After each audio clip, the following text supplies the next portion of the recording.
বন্ধুসকল নমস্কাৰ। আজি এটি খুবেই ধুনীয়া কাহিনীলৈ আপোনালোকৰ মাজলৈ আহিছোঁ। আশা কৰোঁ কাহিনীটি আপোনালোকে শেষলৈকে শুনিব। প্ৰেম জনমে জনমে। দিগন্ত শইকীয়া ইণ্ডিয়ান আৰ্মিত কৰ্মৰত। এমাহৰ ছুটীলৈ ঘৰলৈ আহি আছে আৰু 24 ঘণ্টাৰ পিছতে গুৱাহাটী ৰেলৱে ষ্টেচন পাবহি। আকৌ তাৰ পাছত বাছেৰে তেজপুৰ পাবলৈ কমেও 3 ঘণ্টাৰ প্ৰয়োজন। সময়বোৰে যেন ইমান লাহে লাহে গতি কৰিছে। কেতিয়াকৈনো ঘৰখন পাবহি। মাকে চাগে কিমান আশাৰে বাট চাই আছে আৰু দেউতাকে মুখেৰে খুলি নকলেও তেওঁ চাগে বাৰে বাৰে মোবাইলটোকে চাই আছে। কেতিয়ানো ফোনৰ ৰিংটনটো বাজিব। দেউতা, মই মিছন চাৰিআলি পাবৰে হৈছোঁ, তুমি বাইকখন লৈ আগবাঢ়ি আহা। কুশল শইকীয়া আৰু পূৰবী শইকীয়াৰ একমাত্ৰ সন্তান দিগন্ত শইকীয়া। কুশল শইকীয়া এজন খেতিয়ক আৰু লগতে এতিয়া এটা ধানৰ মেলো আছে। কুশল শইকীয়া এজন শিক্ষিত ব্যক্তি আছিল। বিচাৰিলে চাকৰি এটাও পালেহেঁতেন, কিন্তু তেওঁ খেতিৰ প্ৰতিহে আগ্ৰহ আছিল। সেয়েহে তেওঁ চাকৰি নিবিচাৰি দেউতাকে থৈ যোৱা 10 বিঘা মাটিকে মূলধন হিচাপে লৈ আধুনিক পদ্ধতিৰে খেতি কৰা আৰম্ভ কৰিলে। লাহে লাহে তেওঁ এজন চহকী ব্যক্তিলৈ ৰূপান্তৰিত হ'ল। আন 10জন গাঁৱৰ ল'ৰাকো চাকৰিৰ পিছত লাগি নাথাকি খেতি কৰিবলৈ কোৱা হ'ল। কিন্তু তেওঁৰ ল'ৰা দিগন্তই হ'লে খেতি পথাৰলৈ আগ্ৰহ নেদেখুৱালে। দিগন্তই সৰুৰে পৰা নিজকে এজন ভাৰতীয় সেনা হিচাপে চাব বিচাৰিলে আৰু অৱশেষত দিগন্ত ভাৰতীয় সেনাত নিৰ্বাচিত হয়। আজি 4 বছৰে হ'ল তাৰ চাকৰিটো পোৱা। একমাত্ৰ সন্তান হিচাপে মাক দেউতাকে ইণ্ডিয়ান আৰ্মিত যোৱাটো বিচৰা নাছিল। ট্ৰেইনৰ ভিতৰতে দিগন্তৰ চিলমিল টোপনি লাগিছিল। তেনেতে মোবাইলটো বাজি উঠিল। মোবাইলটোলৈ চালে। জুনৰ ফোন। কোৱা। ক'ত পাইছাহি? ক'ত পাইছোঁ মই ক'ব নোৱাৰোঁ, কাৰণ মোৰ চিলমিল টোপনি লাগিছিল।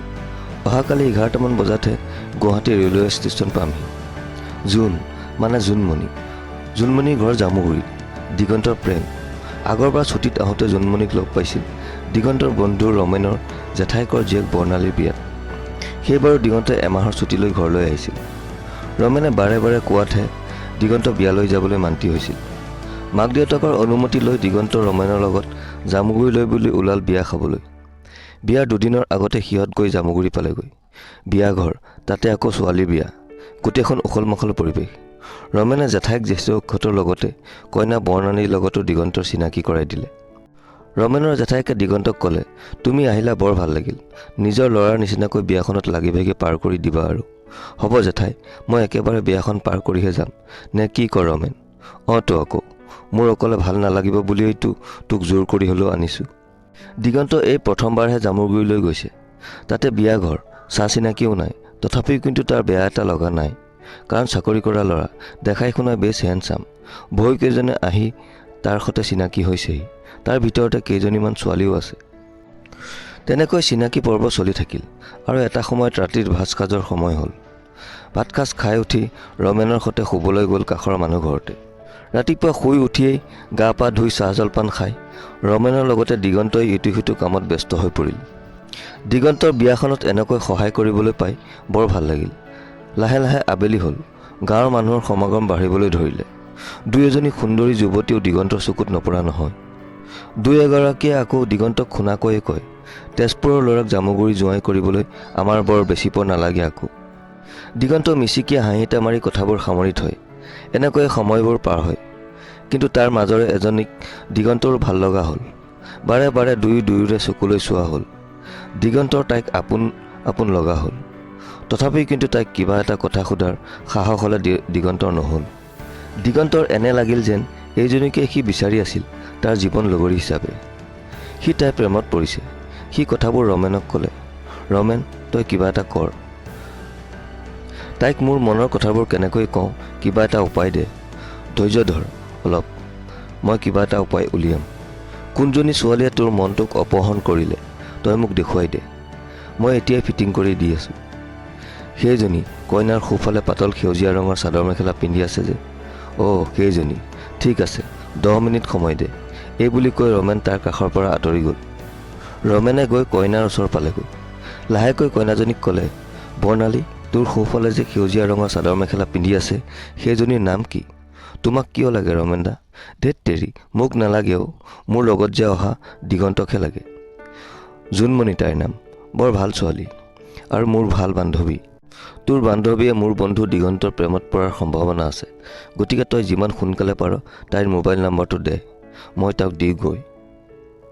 আৰু তই জোনমণিক মোৰ বন্ধু দিগন্তৰ বিষয়ে কবি বুলি আশা কৰিলোঁ।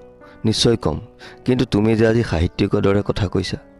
অঁ, প্ৰেমত এনেকুৱা শব্দবোৰেই ব্যৱহাৰ হয়, এই বুলি কৈ ৰমেন তাৰ পৰা আঁতৰি আহিল। কিছু সময়ৰ পিছত জোনমণিৰ মোবাইলটো বাজি উঠিল। এটি অচিনাকি নম্বৰ। হেল্ল' হেল্ল', কোনে কৈছে? হেল্ল', মাত দিব নোৱাৰে যদি ফোন কিয় কৰে? এইবুলি তাই ফোনৰ সংযোগ কাটি দিয়ে। খন্তেক সময়ৰ পিছত তাইৰ মোবাইলটো আকৌ বাজি উঠিল। হেল্ল' হেল্ল', কোনে কৈছে? মাত দিয়ক, নহ'লে মই ফোনটো কাটি দিম আৰু এইবাৰ ফোনটো বাজিলেও ৰিচিভ নকৰোঁ। হেল্ল', মই দিগন্ত। কোন দিগন্ত? তোমাৰ সন্মুখলৈ চোৱা। জোনমণিয়ে মূৰ তুলি সন্মুখলৈ চায়। হাই। দিগন্তই লাহেকৈ হাতখন ওপৰলৈ তুলি জোনমণিক ইংগিত দিয়ে। জোনমণিয়ে মূৰ তুলি চাই দেখিলে এইটো ল'ৰাইটো অথনিৰ পৰাই তাইক চাই আছিল। তাইৰোতো ভাল লাগিছিল তাক। কিছু সময় দুয়োকে চাই থাকিল। জোনমণিয়ে লাজতে তলমূৰ কৰিলে। দিগন্তই কিন্তু তাক চাই থাকিল। হেল্ল', শুনি আছানে? কোৱা, মই শুনি আছোঁ। মই তোমাক লগ পাব বিচাৰোঁ, আহিবানে তুমি? ক'ত? এতিয়া মই য'ত আছোঁ ততেই। মই ৰভাতলিত বহি আছোঁ, তুমি ইয়ালৈকে আহিবা। ঠিক আছে, মই আহি আছোঁ। কিছু সময়ৰ পিছত জোনমণি ৰভাতলিলৈ আহিল আৰু দিগন্ত বহি থকা চকীখনৰ কাষৰ চকীখনতে বহিলে। আহিলা? কি ক'ব লগা আছে সোনকালে কোৱা। মানুহবোৰে চাই আছে। চাই থাকক, তাতে আমাৰ কি আহে যায়? তোমাৰ একো নাযায়, কিন্তু মোৰ গোটেই খোপা চিনাকি মানুহ। অচিনাকি ল'ৰা এজনৰ লগত এনেকৈ বহি থকাটো ভাল নেদেখি। তুমি তেজপুৰৰ বোৱাৰী হ'বানে? দিগন্তই চিধাকৈ কৈ দিলে। জোনমণিয়ে লাজতে তলমূৰ কৰিলে আৰু তাই ভাবিলে, কি ল'ৰাও এইটো, চিধাই বোৱাৰী হ'বানে সুধিলে। আগতে গাৰ্লফ্ৰেণ্ডটো হৈ লওঁ, তাৰপিছত বোৱাৰী হোৱাৰ কথা ভাবিম। কি ভাবি আছা? দিগন্তই সুধিলে। নাই, একো ভবা নাই। মিছা কথা, তুমি চাগে ভাবিছা কি ল'ৰা, চিধাই বিয়াৰ প্ৰস্তাৱ দিলে। কিন্তু তুমি চিন্তা নকৰিবা, মই তোমাক এতিয়াই বোৱাৰী হোৱাৰ কথা কোৱা নাই। আগতে তুমি মোক ভালদৰে জানি লোৱা, তাৰপিছত তুমি মোক তোমাৰ সিদ্ধান্ত জনাবা। কিন্তু এটা কথা আজিয়ে কৈ থওঁ, মই হ'লে জামুগুৰি জোৱাই হ'ব বিচাৰোঁ। বাকী তোমাৰ কথা। কথাবোৰ খোলাকৈয়ে কৈ দিলোঁ, বেয়া নাপাবা। মই আৰ্মিত চাকৰি কৰোঁ। বৰ্ণালীয়ে কৈছে। সেয়েহে সিদ্ধান্তবোৰ কম সময়তে ল'ব লগা হয় আৰু 10 দিনৰ পিছতে মোৰ ছুটী শেষ হ'ব আৰু মই ডিউটিৰ ঠাইলৈ গুচি যাব লাগিব। আশা কৰোঁ ফোনযোগে আমাৰ কথা বতৰা চলি থাকিব। এনেকৈ জোনমণি আৰু দিগন্তৰ প্ৰেমৰ আৰম্ভণি হয়। দিগন্তই জামুগুৰিৰ পৰা বিয়া খাই উভতি আহিল। লগত লৈ আহিল জোনমণিৰ অপাৰ ভালপোৱা। দিগন্তৰ ছুটী শেষ হ'ল আৰু গ'লগৈ নিজৰ ডিউটিৰ ঠাইলৈ। এনেকৈ সময় বাগৰিল। ফোনযোগে কথা বতৰা চলি থাকে সিহঁতৰ, কেতিয়াবা এঘণ্টা, কেতিয়াবা 2 ঘণ্টা। সেই ফোন কলবোৰত আছিল কিছুমান প্ৰতিশ্ৰুতি আৰু ভালপোৱাৰ মিঠা মিঠা অভিমান। এনেকৈ সিহঁতৰ প্ৰেমৰ নৈখন গভীৰৰ পৰা গভীৰ হৈ গ'ল। আৰু আজি প্ৰায় 5 মাহৰ মূৰত দিগন্ত ছুটী লৈ ঘৰলৈ আহি আছে। দেউতাকক ফোন কৰিলে। সি বাছৰ পৰা নামিল। 2টা ডাঙৰ ডাঙৰ বেগ আৰু এটা সৰু বেগ। সি আকৌ দেউতাকলৈ ফোন লগাই ক'লে, দেউতা, বাইকখন নানিবা, 4চকীয়াখনকে আনিবা, নহ'লে বেগকেইটা নিবলৈ অসুবিধা হ'ব। যথাসময়ত দেউতাক আহি পালে আৰু বেগকেইটা গাড়ীত ভৰাই দিগন্তক ক'লে, এয়া চাবি লোৱা, গাড়ী তুমিয়ে চলোৱা। সিহঁত আহি ঘৰৰ পদূলি পালেহি। তেতিয়ালৈ মাকেও পদূলিতে ৰৈ আছিল। কিছু সময় সি মাকৰ মুখখনেই চাই থাকিল। পুতেক অহাৰ আনন্দত মাকৰ মুখখনত এক বুজাব নোৱাৰা সুখৰ প্ৰতিচ্ছবি ফুটি উঠিছে। দেউতাকে বেগবোৰ নমালে আৰু মাকে তাক ভিতৰলৈ লৈ গ'ল। মাকে ক'লে, বাবা, তুমি গাটো ধুই লোৱা, বাথৰুমত পানী দিয়া আছে, মই ভাতৰ দিহা কৰোঁগৈ। মাকে কি যে ৰান্ধিছে পুতেকৰ বাবে। ভাতকেইটা খাই দিগন্ত বিচনা পালেগৈ, অকণমান আৰাম কৰোঁ বুলি। চিলমিল টোপনি আহিছিলে। তেতিয়াই মোবাইলটো বাজি উঠিল। হেল্ল', ৰমেন। কওঁ মানে আহিলোঁ বুলি ফোন এটাও কৰিব পাৰ নে? ফোন এটা কৰিবলৈ সময় নহ'ল? নহয়, 2 দিন ৰেলৰ যাত্ৰাত ভালকৈ শুবই পৰা নাছিলোঁ। সেয়ে আহিয়ে ভাতকেইটা খাই শুই গ'লোঁ অকণমান।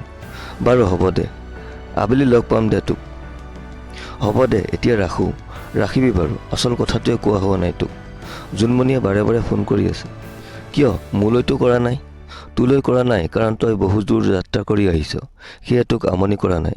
কিন্তু মোক সুধি আছে সিহঁতৰ ঘৰলৈ কেতিয়া যাম। তাইৰ মাকে তোক সিহঁতৰ ঘৰলৈ মাতিছে। হ'ব দে, তই কৈ দিবি আমি কাইলৈ যাম জামুগুৰিলৈ। হ'ব দে, এতিয়া থ আৰু, মোৰ টোপনি আহিছে।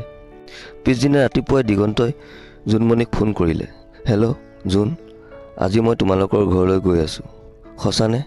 সঁচাই আহিবানে তুমি? সঁচা আকৌ, মিছা কথা নকওঁ মই। ঠিক আছে, মই অপেক্ষা কৰিম। অ'কে। আৰু মায়েও তোমাক লগ পোৱাৰ কথা কৈ আছে। ঠিক আছে, আজি লগ পাই যাব দিয়া মোক, মানে জোঁৱাইক। হ'ব দিয়া, এতিয়া থওঁ, মোৰ বহুত কাম আছে। আমাৰ ঘৰলৈ আজি আমাৰ মাৰ জোঁৱাইক আহিব। Okay bye. দিগন্ত এইবাৰ ফোন লগাই ৰমেনলৈ।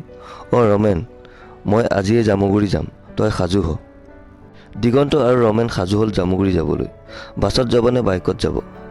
অৱশেষত সিদ্ধান্ত হ'ল বাইক লৈ যাব। দিনে দিনে ঘূৰি অহা কথা। দুই গৈ মিছন চাৰিআলি পালেগৈ। তাৰ পৰাই হোটেল এখনত সোমাই কেইবাবিধৰ মিঠাই ল'লে, কাৰণ প্ৰথমবাৰৰ বাবে হ'বলগীয়া শহুৰৰ ঘৰলৈ যাব। বাইকখন ৰমেনক চলাবলৈ দিলে, কাৰণ সি জোনমণিৰ লগত কথা পাতিব পাৰিব। এটা সময়ত সিহঁত গৈ জামুগুৰি পালেগৈ, কিন্তু জোনমণিহঁতৰ ঘৰটো হ'লে ৰমেনেও চিনি নাপায়। দিগন্তই জোনমণিলৈ ফোন লগাই, তোমাৰ ঘৰলৈ কেনি যাব লাগে কোৱাচোন। ক'লৈ জানো তই চিনি পাবি, ৰমেনে ক'লে। চাওঁ, মোবাইলটো মোক দে। বিচাৰি বিচাৰি ঘৰটো অৱশেষত পালেগৈ। জোনমণিয়ে তেতিয়া চোতালত থিয় হৈ আছিল। বাইকৰ মাত শুনি জোনমণিৰ মাকো ওলাই আহিল। মাকে ক'লে, ঘৰ বিচাৰোঁতে বহুত কষ্ট হ'ল নেকি? নাই খুৰী, প্ৰথমে আহিছোঁ, সেয়ে অকণমান দিগদাৰী হ'ল আৰু, দিগন্তই ক'লে। আহা ভিতৰলৈ। জোন, এওঁলোকক বহিবলৈ দেগৈ। জোনে সিহঁতক ভিতৰলৈ লৈ গ'ল আৰু বহিবলৈ ক'লে। ৰমেনে মিঠাই টোপোলাটো জোনমণিৰ হাতত দিলে। ঘৰকেইটা বেছ পৰিপাটিকৈ ৰাখিছে। সিহঁতক বহিবলৈ দি জোনমণি ভিতৰলৈ গ'ল। দিগন্তই ৰুমটোকে ঘূৰি পকি চাই আছে। এটা গাঁৱলীয়া পৰিৱেশ, এটা অসম আৰ্হিৰ পকী ঘৰ, চাৰিওফালে শান্তিৰ পৰিৱেশ। তেনেতে ৰমেনে হাঁহি মাৰি সুধিলে, ঐ কি চাই আছ? চাই ল ভালকৈ, হ'বলগীয়া শহুৰৰ ঘৰ। চুপ থাকিবিনে?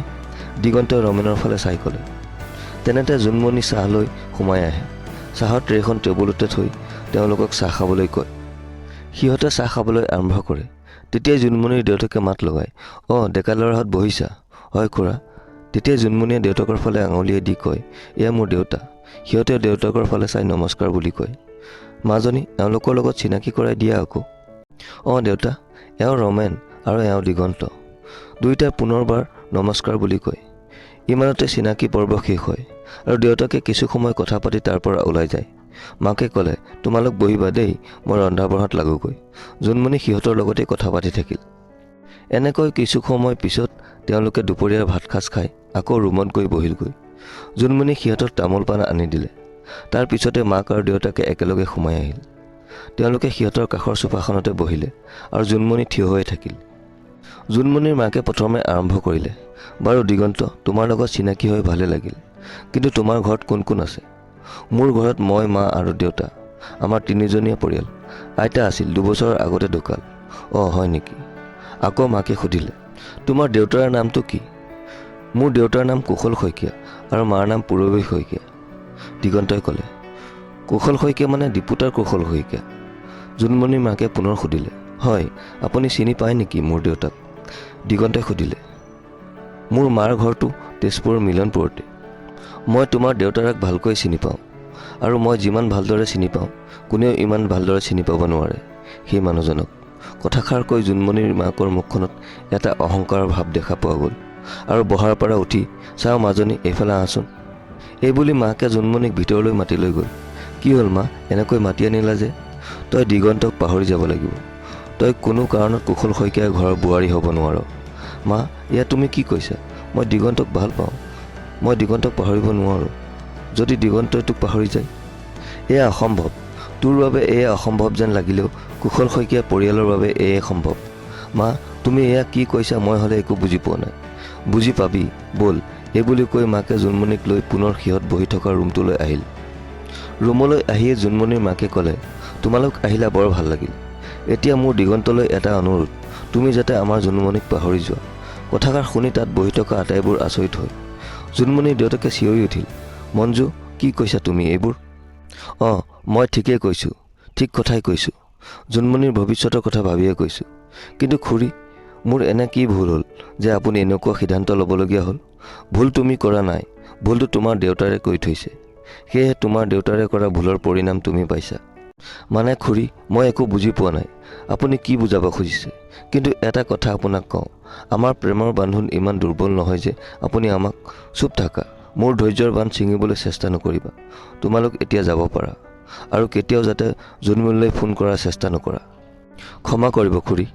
শেষত এটা কথা জানিব বিচাৰোঁ যে মোৰ দেউতাই এনে কি ভুল কৰিলে আপুনি ইমান বছৰৰ পিছতো তেওঁক পাহৰিব পৰা নাই? সেইটো প্ৰশ্ন তুমি তোমাৰ দেউতাৰাক কৰিবা। তেওঁহে তোমাক সঠিক উত্তৰ দিব পাৰিব। আৰু এটা সুবিধা তোমাক মই দিব খোজোঁ। যদি তুমি জোনমণিক সঁচাকৈ ভাল পোৱা, জোনমণিক পাব বিচাৰা, তুমি ঘৰ জয় থাকিব লাগিব। পাৰিবা? যদি পাৰা তেতিয়াহ'লে জোনমণিক তোমালৈ বিয়া দিয়াত মোৰ কোনো আপত্তি নাই। মোক ক্ষমা কৰিব খুৰী, মই আপোনাৰ এই অৰ্থহীন প্ৰস্তাৱ কেতিয়াও মানি ল'ব নোৱাৰোঁ। জোনমণি, মোক ক্ষমা কৰিবা। আজিলৈ আহোঁ। আমাৰ প্ৰেম যদি সঁচা আৰু পবিত্ৰ হয় তেনেহ'লে আমি পুনৰ লগ পাম। মাথো তুমি কেতিয়াও হাৰি নাযাবা। মই সদায় তোমাৰ হৈ থাকিম। তুমি মোলৈ অপেক্ষা কৰিবা। মই আহিম, মই আকৌ আহিম। এই বুলি কৈ দিগন্ত আৰু ৰমেন তাৰ পৰা ওলাই আহিল। বন্ধুসকল, সময়ৰ প্ৰতি লক্ষ্য ৰাখি আজিৰ কাহিনীটি আধাতে সামৰিলোঁ। বাকী থকা অংশখিনি অহাকালি ভিডিঅ'ত আপোনালোকে শুনিবলৈ পাব। আজিৰ অংশটি শুনি কেনে পালে কমেণ্ট কৰি নিশ্চয় জনাব। যদি ভাল পালে তেনেহ'লে ভিডিঅ'টোত এটি লাইক কৰি দিবলৈ নাপাহৰিব। আৰু চেনেলটো যদি প্ৰথম ভিজিট কৰিছে তেনেহ'লে চেনেলটো ছাবস্ক্ৰাইব কৰি বেল আইকনটো প্ৰেছ কৰি দিব, নিতৌ এনেধৰণৰ কাহিনী পাই থাকিবলৈ। আজিলৈ আহোঁ। ধন্যবাদ। জয় অসম।